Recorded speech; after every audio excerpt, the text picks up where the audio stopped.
So I did share in the community list the candidates for day, 31 July, last day of the month, July. Can you believe it that quick? We're going to go with the market right here real quickly. I just want to show you what happened. Basically a nothing week, right? For the whole week, there's the range. We did go down a little bit more than we went up. But all in all, we held a major support. The 10 moving average on the weekly, and we're definitely above the weekly on the 20 MA. The 20 MA weekly is a very strong support level, as you can see. So the market pulls back to this quite a bit. So you can be bearish on the daily and still be bullish on the weekly. So this is 5 days built in one. With that said, let's hammer through our stock picks because there wasn't a lot of change in the sectors. Not a lot of change. And reading the news headlines today, and this is about 10-15 minutes old, market's flat, but we have more decliners. More stocks are down on the New York Stock Exchange. It's like 3-2. For every 3 stocks that are down, 2 are up. Decliners on the NASDAQ are almost 2-1. There's almost 2 stocks down for every 1 that is up. But what's strong today? Consumer discretionary, and that's driven by Amazon, communication, and industrial. So we have 2 growth, 1 cyclical. What's weak is materials, healthcare, infotech, consumer staples, and energy. And energy was a surprise. But a lot of this is because of earnings. Amazon is up big after earnings. Apple's down big. So that's a big thing, right? After its report. So let me just show you Amazon real quickly. And I do have the earnings. We'll hammer through these at the end of the show if we have time. This is KKR and Company. Liking the doji on the 10, looking at regular candles, it's a doji also.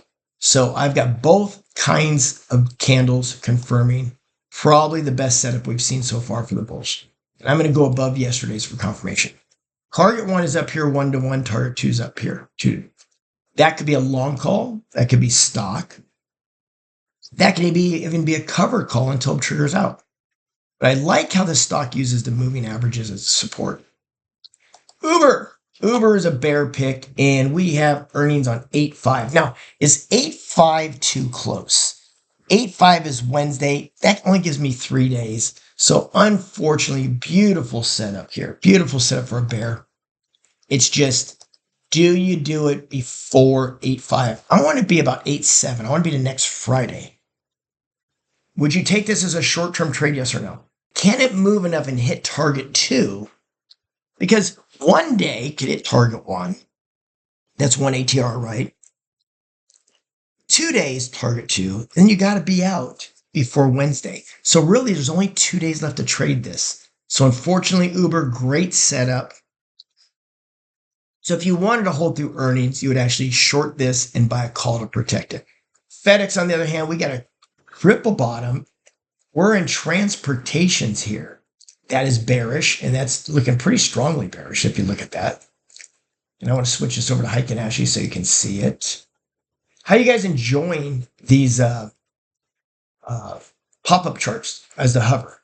Bearish setup. Look at 14 days. Isn't that cool?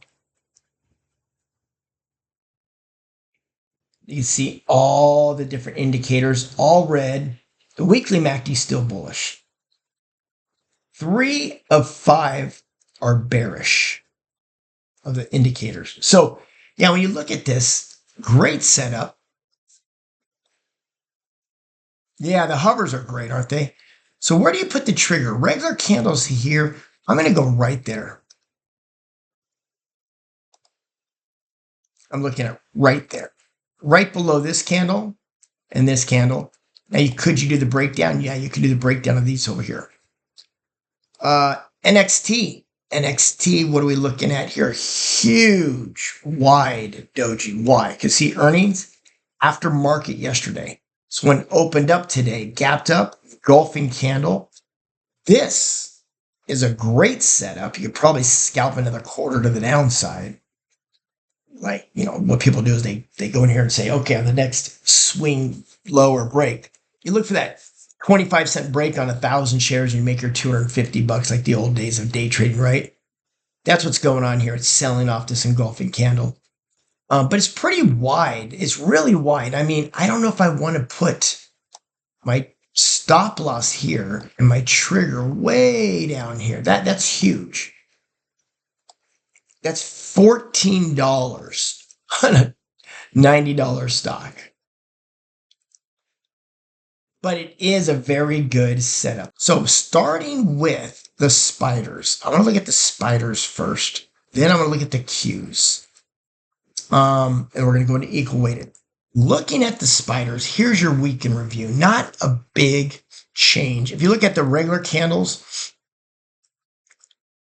for the day, we're just over the 20 and we're pinched. I don't know if you can see it back here. It's a 50. On the Heiken Ashi, we're opening up at yesterday's midpoint and rallying up. So it looks a lot more bullish than it is, but it's not between yesterday and today. See that? For the week, this is the weekly. Make sure you put your crazy dashed lines or something you recognize. Like this, I only use this dash in this color on weekly charts. There's my 10, there's my 20. That way, when I go back to the daily, I can see we're above the weekly support. So we are bearish on the daily. We're still bullish on the weekly. So spend time going through every chart and adding at least your 20. This is my 20. There's two. There's a 10 and 20. A lot of these just have one line, which means it's a 20. But look at the RSP. Here's your week for the RSP. Ran up, pulled back. Look at the sports way down here. So this is my 10 and the 50 coming in. When you go to the weekly here, there it is. So not a bad week for equal weighted. I mean, think about it. Here's last week. This week's better. Looking at regular candles, it's a slight change. You see from here to here, slight change.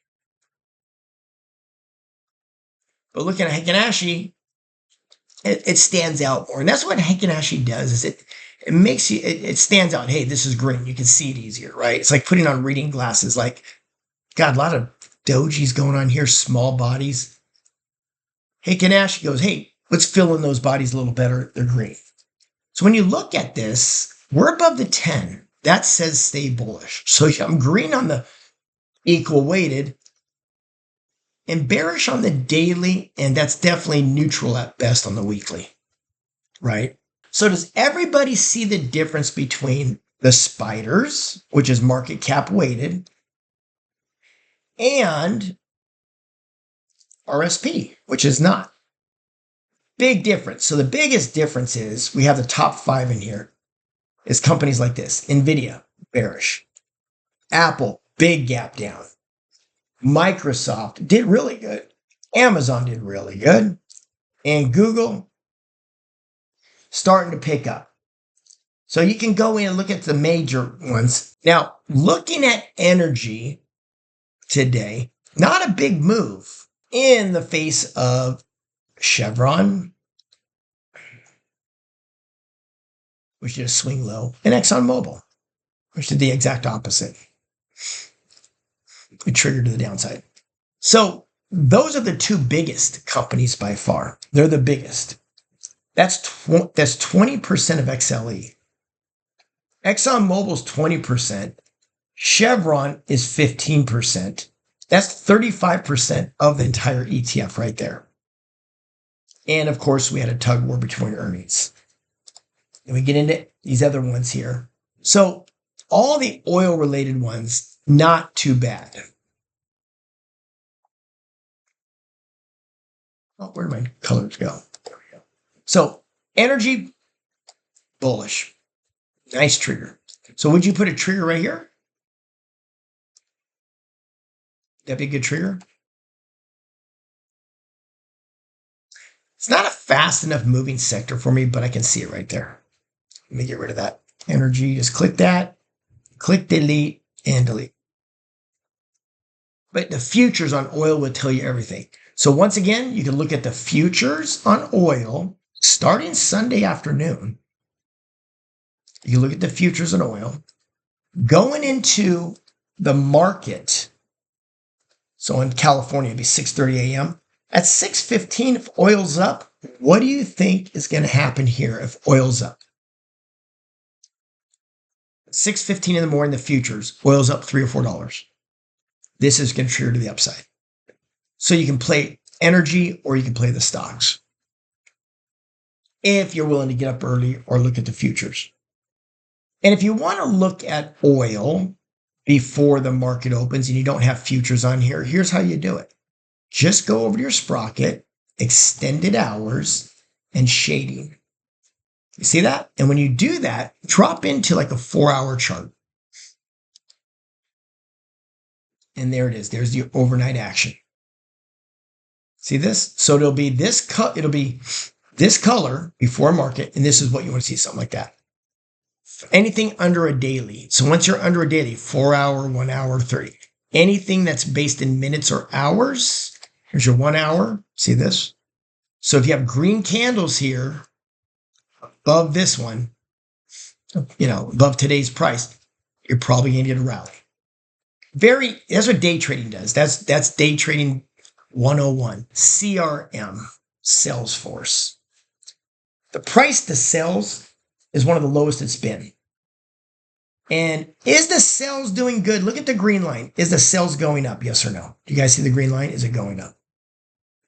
Zoom in on a 3-year. Is it going up? So back to a 10-year. You see the green line going up? This is the price of the stock coming down. That's the lowest it's been. So if you're going to buy the P over S, this is the lowest it's been for a long time, a real long time. Looking at the price over free cash flow, it's at a 55% discount. FedEx, overvalued, slightly overvalued, and neutral. UPS, undervalued, undervalued, undervalued. Guess who's the better company? UPS. So how easy that was? Visa, undervalued, sales going up, 16% overvalued, 16% overvalued. Versus Mastercard, undervalued, undervalued, undervalued. Mastercard wins.